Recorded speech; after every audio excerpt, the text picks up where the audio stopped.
estamos aqui em mais uma Connect Live com a Juventude, hoje com a presença ilustríssima do nosso pastor.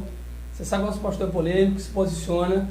Então chama a galera aí, chama a galera, chama o povo aí, manda um WhatsApp para a galera ouvir. Você pode perguntar, manda pergunta para a gente. O tema de hoje é o que um cristão precisa saber para votar corretamente. Que valores ele precisa ter como norte para a gente saber votar. Na quarta-feira passada a gente falou sobre o tema fé e cidadania.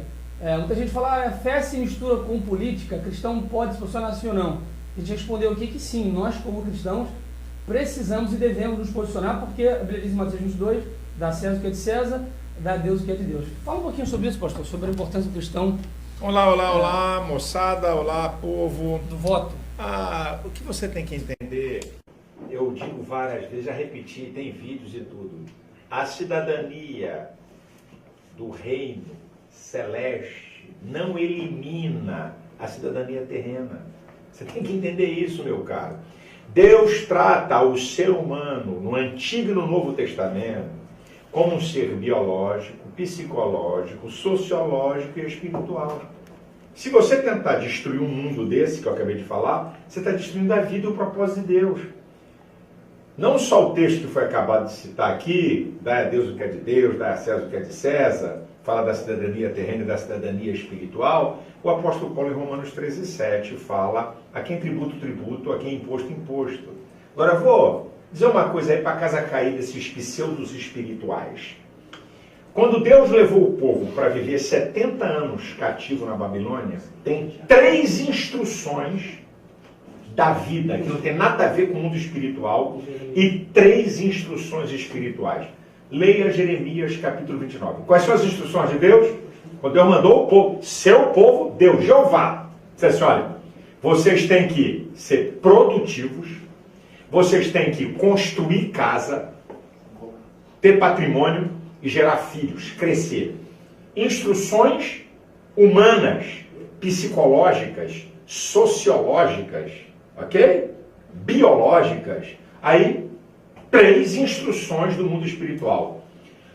E que tem a ver também com a vida material. A primeira, oreis pela paz da cidade, porque na sua paz vós tereis paz. Então, a paz social advinda da intercessão do povo de Deus.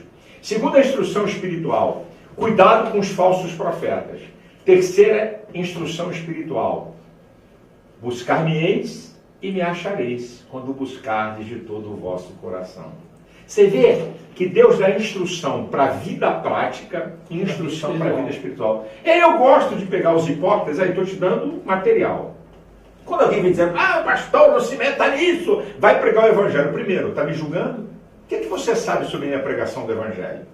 O que você me conhece? Há 37 anos eu prego na televisão, em rede nacional e mundial de televisão. Você sabe quanto custa isso? Você sabe quanto me custa fazer isso? Então, boquinha fechada. Mas vou te dar uma instrução para esses pseudos espirituais. Não tem nada a ver com isso. Política, não sei o que, bababá.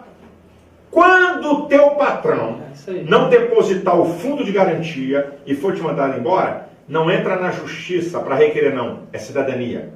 Quando o teu patrão deixar de pagar o teu salário, nada de justiça. Sofra o dano. Cidadania. Quando alguém te ameaçar, que vai te matar, que vai te bater, quebrar você, não procure polícia, cidadania. Se alguém está ameaçando que vai invadir tua casa, não procure seus direitos de cidadania. Deixa de ser hipócrita, querido. Vamos parar com isso. Eu sou pastor, mas não deixei de ser cidadão. Eu pego a Bíblia aqui, onde é que eu estou impedido de expor minha ideia de cidadania? O apóstolo Paulo, em Atos 16, do versículo 35 ao 40, quando foi espancado injustamente sem juízo, ok? Os magistrados da cidade, vai para fora e disse, não vou sair daqui não. Eu sou cidadão romano. Requereu o seu direito. Requereu a cidadania. Então, vamos amadurecer. A gente tem a mente de Cristo, pelo amor de Deus. Vamos deixar de estar querendo. Esse é o jogo dos ímpios, nos alienar do processo social. Da história. Essa aqui é a verdade. Se eu pegar, pastor, até John Wesley e tantos outros que fizeram história através da A reforma protestante marcou a história do mundo ocidental. Só depois da reforma protestante se produziu ciência, escola pública. O trabalho deixou de ser só uma questão de pobre. Tá? A riqueza passou a ser uma possibilidade. Começou a se negociar. O rico trabalhava se quisesse. Sim. E a igreja católica, o clero, tinha a ideia de que pobre era uma punição de Deus. O trabalho era uma punição de Deus para pobre. Então, a reforma protestante foi uma coisa fenomenal. E vou dizer uma outra coisa. Retire o cristianismo do mundo ocidental para ver o que sobra. Querido, não faça isso não. Vamos crescer, vai. Vamos estudar um pouquinho e aprender do que ficar falando bobagem. Então, aproveitando esse gancho do senhor, então a gente já aprendeu. Tem que votar e tem que se posicionar como cidadão. Lógico. Então, a primeira pergunta que chegou, pastor, voltando um pouquinho, sabe que o Brasil vive uma crise hoje, não só política, econômica, mas também uma crise moral. Sim. E essa moral vem sendo desconstruída ao longo desses 13 anos, através desse governo de esquerda que está aí. E a pergunta que está aqui é, qual é o problema de um cristão votar em um partido de esquerda? Pode ser cristão, dá para associar? Deixa eu dizer uma coisa para vocês. Primeiro que o voto é seu, ok? Expressão de cidadania. Eu estou apenas aqui no campo das ideias, do debate. Certo. Respeitando sua escolha. Mas vamos lá, pense comigo. Nós oramos pelos cristãos perseguidos por sistemas comunistas no exterior e votamos em comunistas no Brasil. Nós oramos para o Senhor proteger a família e votamos em quem aprova casamento gay. Nós oramos para Deus guardar as crianças de pedófilos e de homem mau e votamos em gente em quem quer ensinar e erotizar a criança na escola. Qual é a coerência sua? Meu filho, o que são crenças e valores? Que crenças e valores estão arraigados em você? Como é que eu vou votar em alguém que é contra minhas crenças e valores? Deixa eu falar uma coisa para vocês. Durante muito tempo eu dizia assim, eu voto em pessoas e não em partidos. Eu dizia isso. Mas depois eu comecei nas audiências públicas do Congresso Nacional. E eu comecei a ver que a história não é bem assim. Existem partidos que, se você pensa, direito seu, que suas crenças e valores, que a palavra de Deus é mais importante, com todo respeito, não dá para votar em PT, PSOL e PCdoB. Não dá. Esses aqui não dá. Não tem como. É só ver. O comunismo desses caras é o anterior à queda do muro. É o anterior a 1989. E sabe qual é o problema hoje, Samuel? A nossa garotada que está na universidade, eles não sabem, não viveram a época da cortina de ferro, das nações dominadas pelo comunismo na Rússia, subjugadas. E quando houve a reforma e veio à tona, sabe o que se descobriu? A elite política da Rússia, vai vendo, da Hungria, da Tchecoslováquia, da Romênia, da Polônia, eles viviam inabescamente o povo em miséria. Porque qual é o jogo deles? O socialismo desses bandidos, tá? É uma elite política mandando em todo mundo igual. Foram ver que a Filarmônica de Moscou tocava no chás da tarde da mulher de Leonid Brezhnev, o nome do cara que era o líder, tá? Foram ver o palácio na Romênia de ouro, onde os governantes comunistas... Então, quem é que mais matou nesse mundo? Mais de 100 milhões. Mais de 100 milhões, a Revolução Comunista. Então, e outra coisa interessante, olha só, a garotada não viu. A Alemanha Oriental, esse socialismo baseado no comunismo, arame farpado, metralhadora, quem tentasse passar para a Alemanha Ocidental, fuzilado. Agora, quem quisesse ir da Alemanha Ocidental para a Oriental, é livre. Então, que sistema é esse que impede o povo de livre trânsito? Uma das coisas mais fenomenais pelas quais Deus fez o homem. Deus fez o homem para não ser dominado por nenhum outro homem. O espírito do homem é ser livre. Qualquer sistema de governo que queira oprimir o espírito humano não dá certo. Por isso que o comunismo faliu. E essa esquerda brasileira está pautada nessa ideologia. Como é que eu vou votar nesses caras? A Venezuela, pastor, era um país rico, tinha petróleo e agora nem papel higiênico tem. A gente fala, vai morar na vida, vai lá para você ver como é que é. Eu digo sempre, eu não escondo. Eu votei em Lula. Saí no programa eleitoral dele em 2002 acreditando, não, esse cara veio dos pobres, não, pô, esse cara é um cara que veio de baixo, eu acreditava. Eu também, meu pai, um cara muito de alto nível cultural, de muitos disse assim, meu filho, você está enganado, isso é um disfarce, o DNA deles é comunista, eles vão se manifestar um dia.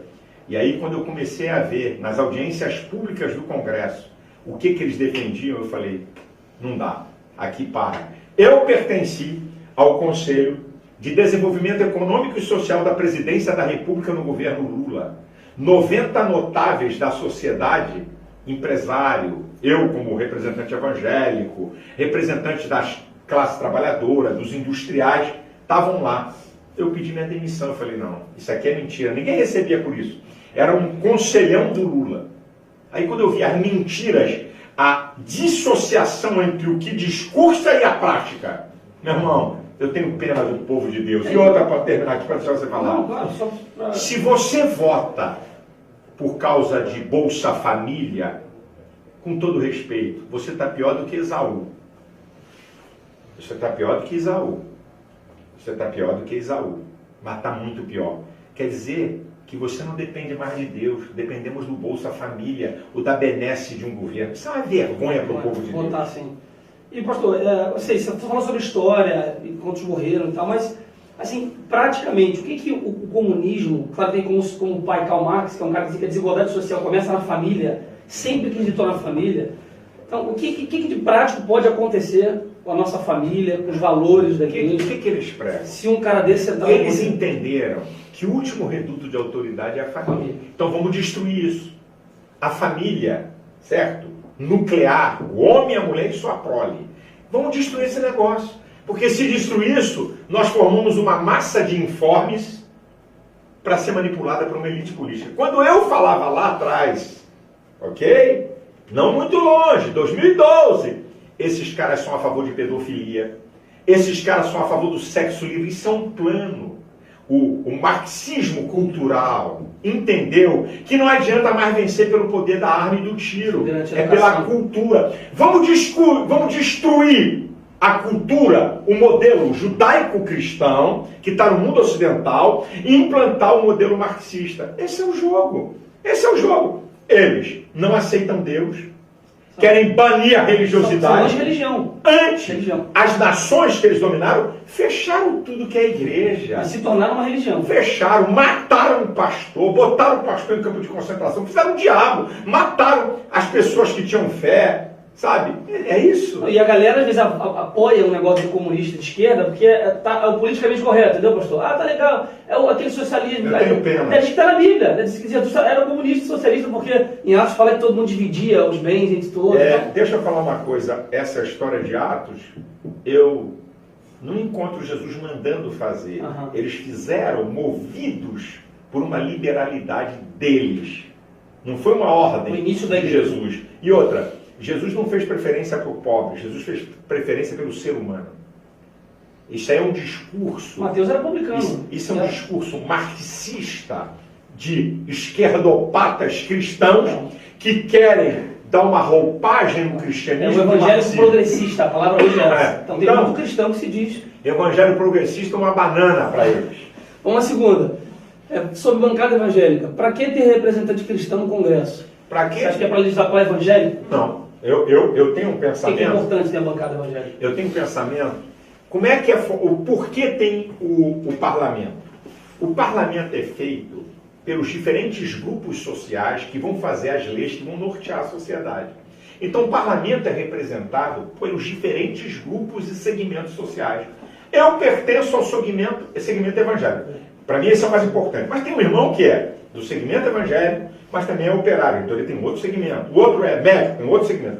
Qual é o segmento mais importante para você? Eu acho que quem tem Jesus e quem abraça a fé, esse é o mais importante. Então, qual é a maneira de nós nos fazer valer as nossas ideias? Representar no parlamento. Agora, se um deputado vai para a Assembleia Legislativa ou para a Câmara Federal para defender a igreja, eu tenho até pena. Quem defende a igreja é Jesus e o Espírito Santo. Ele vai para lá, justiça social. Ele vai para lá, os valores fundamentais que norteiam o bem-estar da sociedade. É para isso que eles estão lá. É fundamental. Ué, por que os marxistas podem mandar a gente para lá e os cristãos não podem? Por algum acaso a ideologia de Marx é melhor do que a nossa? A dele está falida. O cristianismo está inventando e poupa. Essa que é a verdade. É verdade, pastor. Gente, manda pergunta polêmica, pode escrever, manda aqui, gente, não precisa esconder não, já vai acabar. Manda mais aí. Vamos lá. Pastor, o que tem visto agora aí é uma briga louca com essas questões de agência de pesquisa. Dá pra gente confiar na agência de pesquisa para poder nortear o nosso voto? Então vamos lá. O Banco Pactual, o BTG Pactual. Deixa eu explicar. Não é tão famoso quanto os outros, mas... E são os maiores bancos de investimentos do mundo. O que o BTG Pactual? Ele tem bilhões de pessoas que acreditam neles, investimentos em fundos. Então, esse banco trabalha com perspectivas futuras. O que o BTG Pactual fez? Contratou uma pesquisa. Certo. Ok? A pesquisa do BTG, né, do Pactual, deu Bolsonaro com 39. Mais 2 pontos, eleito no primeiro turno. Peraí, a pesquisa do BTG Pactual, Bolsonaro 39. A pesquisa do Ibope, Bolsonaro 26, que pode ser 24 ou 28. A pesquisa do Datafolha, Bolsonaro 22. Qual é que você vai acreditar? Danilo Gentili fez uma pesquisa que foi até proibido pela Justiça Eleitoral. 350 mil reais de multa. Quem fizer qualquer... Ele fez uma pesquisa porque para proteger esses caras grandes desses institutos. Mas Danilo Gentili fez uma pesquisa, aí deu, número 1, Bolsonaro, 68% dos votos. Então, meu irmão, com todo respeito, 210 milhões é a população brasileira, por aí, não é? Um pouco mais que isso. Um pouco mais que isso. Por aí. 2.000 pessoas representa 200 milhões. Irmão, na eleição da Prefeitura do Rio, o Flávio Bolsonaro, 48 horas antes da eleição, os institutos de pesquisa deram para ele 7. Ele teve 14%. Vamos acreditar em quê? Sabe qual é a pesquisa? Aqui vai ser feita dia 7 de outubro com o teu voto. No Trump também foi assim, mais ou menos. Pô, no Trump foi uma guerra. Imprensa, esquerdopata, tudo foram envergonhados. Eu estou desconfiado que vão ser envergonhados no Brasil. Que vai ter, porque, irmãos, vou dizer uma coisa para vocês. Quando você vê todo mundo contra um cara, esse é um sinal. Aprenda uma coisa. Os amigos nos fazem bem. Os nossos inimigos nos promovem. Todo mundo contra um cara... Bota a barba de molho e fica a orelha em pé. Esse cara tem alguma coisa. Por que todo mundo está contra ele? Por quê? Tem alguma coisa aí. Senão não estava contra. Estava no pacote dos outros. Tá, aproveitando o que você está falando, então, vamos lá. Esse aqui está falando sobre o que a gente se analisar para votar. O que o senhor acha, praticamente, que de se analisar em um candidato para dizer assim, esse cara merece o meu voto? Então, eu vou começar agora com o voto de deputado estadual e deputado federal. Não é majoritário. Okay? Vamos explicar. Vamos lá. Esse é um voto dos segmentos sociais. Esse voto, preste atenção, esse voto, você tem que tomar muito cuidado, porque aí vão ser feitas as leis da nação e as leis do Estado. Então, a pessoa tem que ter uma empatia com você sobre crenças e valores. Outra, tem que ter vida limpa, ok? Não é porque é irmão, vou votar em irmão. Tem vida limpa, tem vocação para brincadeira. Outra coisa importantíssima, outra coisa. Estou aqui olhando para o microfone, mas outra coisa. Deixa eu dizer para vocês que isso é muito importante, muito. O voto, sangue de Jesus, o voto, preste atenção a isso, de deputado federal e deputado estadual, é o voto do quociente eleitoral. Então, o quociente eleitoral é o seguinte, você vota em um e elege outro, porque não é o voto só do cara. Se o camarada não tiver uma grande votação, você deu voto para outro. Vai dar voto para outro. Aí você vota no irmão que tem 3 mil votos. Cortou a árvore da sua casa. Tipo isso. Limpou a rua, fez uma praça, fez uma calçada. Sabe o que vai acontecer? Você sabe o que vai acontecer? O teu voto, os 3 mil votos, vai eleger um ímpio canastrão. Votou no irmão e elege um ímpio canastrão. Ok? Voto de quociente. Você tem que votar em gente que tem possibilidade de ser. Vamos subindo. Aí você tem o voto de senador, é o voto da representação do Estado, majoritário. Temos 2 vagas, ok? Quem representa suas ideias e convicções, esse voto é muito importante. É a segunda casa que confirma a decisão da Câmara. Esse é um voto importantíssimo, gente. Você vai votar em 2 senadores. Quem é que está aliado? Vai votar em gente da esquerda? Em gente que vai lá votar contra nossas crenças e valores? Aí vem o voto de governador. Bem, aí eu vou falar do Estado do Rio. Isso aqui não é jogo de futebol. Nós não estamos em Copa do Mundo. Nós não estamos elegendo qual é o melhor craque. Você acabou de mandar. Das opções, Estado e governo. Diante das opções que temos, qual a melhor orientação que o senhor pode dar para o governo? A melhor orientação, Quem é que está preparado, que tem história e que está preparado para administrar? Pelo amor de Deus, meu filho. Vai votar em quê? Porque é bacana, porque é legal? O Estado do Rio, estou falando que tem gente aqui do Estado do Rio. O Estado do Rio está um caos econômico. É isso aí, pastor. Se botar um cara que não entende nem do nariz dele sobre economia, vai arrebentar esse Estado. Aí vamos para presidente. Tá? Subimos um outro degrau. O que esse cara tem vida limpa? Tem uma história política?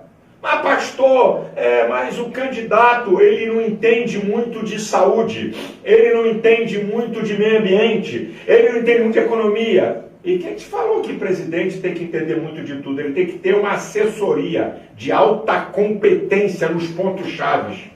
Aí, meu irmão, e também, por que esse presidente hoje tem uma discussão ideológica sobre família, sobre valores? O mais importante é a moral do presidente, né? Tá? É lógico que é outra. O que tem? Tem aí querendo botar cartilha em escola, o Ministério da Educação. Então é muito sério o voto para presidente. Não ficha limpa, é filtro também. É moral. Esse falou contra a mulher. Deu uma resposta maldosa. Mimimi. O que tem contra a moral? A história. É isso que você tem que pensar, meu irmão. Um polêmico aqui, que todo mundo pergunta muito sobre isso do seu ponto de vista, pastor, sobre a questão do desarmamento. Olha... Do armamento, na verdade, né? O estatuto do...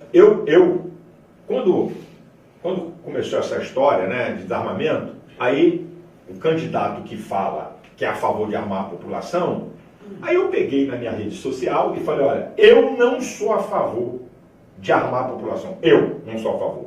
Ok? Legal. Rapaz, aí eu ganhei um susto. Em cada 10 comentários de evangélicos, 8. Pastor, é um direito, pastor. O bandido está armado. Eu até fiquei assustado. Agora, quem te falou que eu concordo com tudo que um candidato... Legal. Eu boto na peneira prós e contra. É isso que eu faço. O que tem prós e contra o candidato? Bem, o pró está muito acima do contra, então vou votar nele. Vocês têm que entender o seguinte: nós não vamos votar em candidato a Deus. Nós não vamos votar em candidato perfeito. Nós vamos contar. Nós vamos votar em alguém que, com defeitos, reúne as melhores condições morais, ok? Morais, de liderança, de força, para presidente do Brasil. É isso que você tem que pensar. E outra, vamos orar, gente. A nossa oração não é para, Jesus, faça com que fulano seja eleito. Oração inócua, eu falei ainda agora na igreja. Orar pela paz, orar para o Senhor abrir a mente do povo brasileiro para não ser enganado, espírito de mentira e de engano. É isso que a gente tem que orar. Nós temos uma arma que ninguém tem. A gente quer no final, pastor, algumas coisas aqui. Tem candidato aí que é bonzinho, legal, mas falou agora que vai taxar a igreja. O que você acha disso? Deixa eu falar uma coisa sobre taxar a igreja. Eu fico rindo. Está tirando voto de gente. Eu fico rindo. As maiores democracias do mundo, as maiores, por que não se taxa a igreja? Simples. Não se taxa a doação, porque o doador já pagou algum imposto. Isso é um princípio elementar de qualquer lugar do mundo. Isso é uma bandidagem, porque tem gente que pensa que é só a igreja evangélica. Todas as instituições religiosas e sem fins lucrativos não pagam imposto de renda. Certo. Por quê?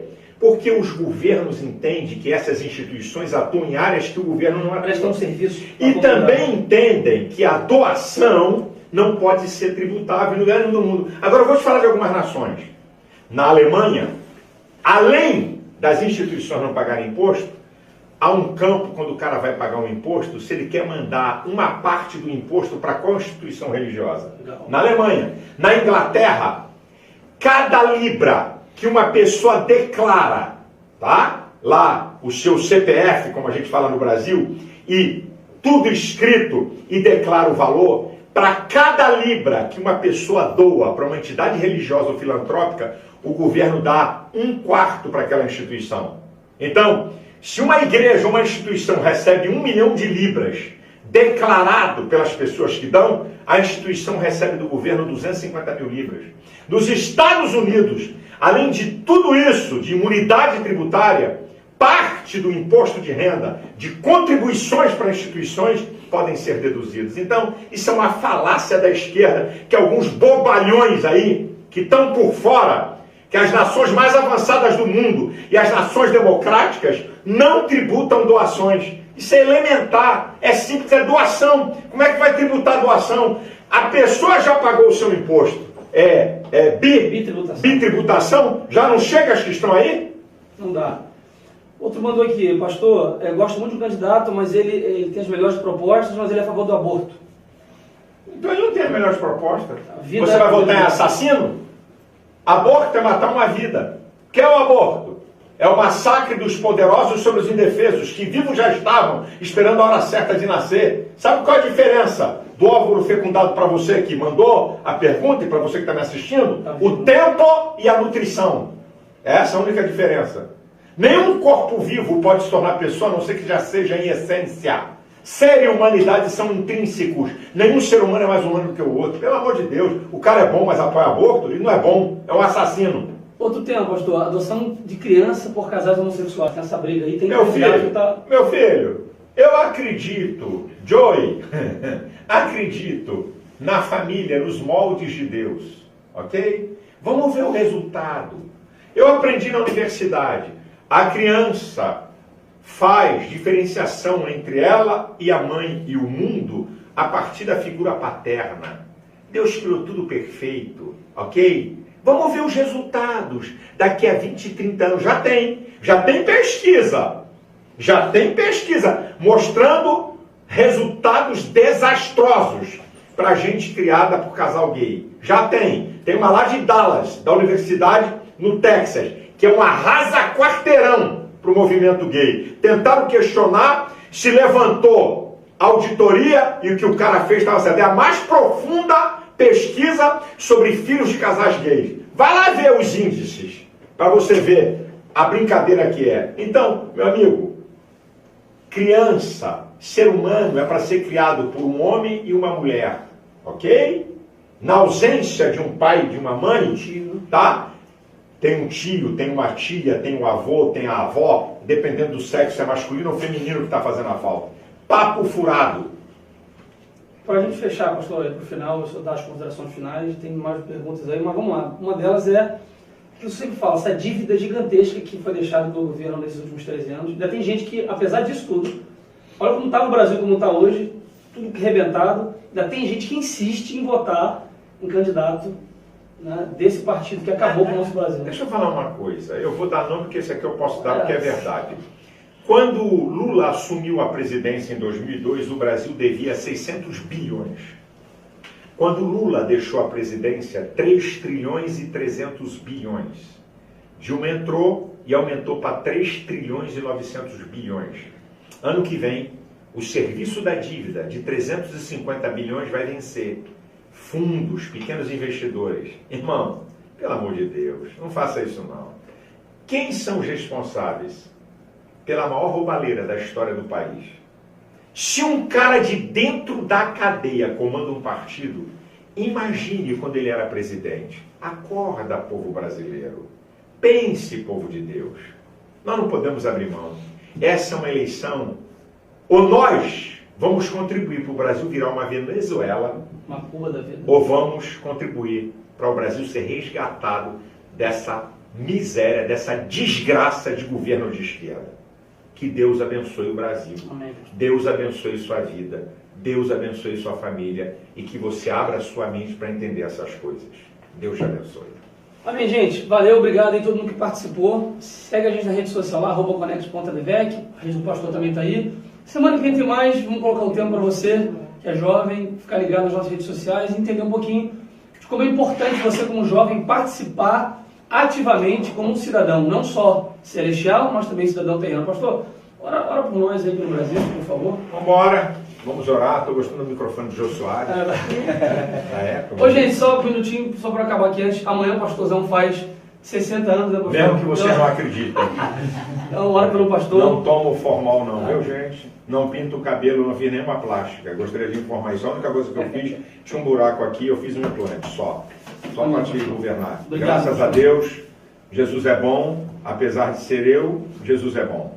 Deixa eu fazer uma oração por você, pela sua família e pelo Brasil. Amém. Ok? Para Deus abençoar a juventude, a nossa garotada. Vocês não são o Brasil de amanhã, vocês são o Brasil de agora. Vocês estão decidindo a história. Vamos decidir a história. Não vamos ser Maria vai com as outras ou vai com todas. Tá? Vamos romper. Não seja marionete de professor esquerdopata, tá? Que vem querendo botar na tua goela uma mentira como verdade. Senhor, que tu possa abençoar todos que estão nos acompanhando e suas famílias.